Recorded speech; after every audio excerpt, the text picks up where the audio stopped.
great question. I was very blessed because by the age of 21 or so, actually maybe even younger, maybe 19 or 20, I got a very clear vision. The only problem was it was a vision of about 50 years. It wasn't a quick one. And then I've had a number of events in my life that were very synchronistic. And one of them was showing me that this vision was real, because this vision is something that hasn't been created yet. So I was doing a music retreat here in Canada on an island. It was like a very nice island. It was in 2007. So it was out there. It was sort of out in nature. I was sleeping in a tent during this music retreat. But at the same place, they had a gathering of world leaders, of top scientists, of thought leaders, and of, government psychics. So they brought in government psychics to this conference.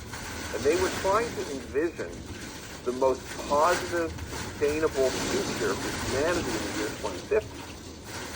And through this workshop for this, conference, they finally converged on one model that would work and meet the needs of everybody. The scientists, the government people, the thought leaders, and the psychics. Because obviously they all come from different backgrounds, so they're all going to have a different bias. But by the end of it, they did have a convergence.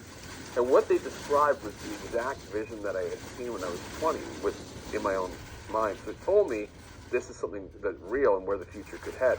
What they saw was settlements of 500 to 1,000 people spread across the landscape in all parts of North America.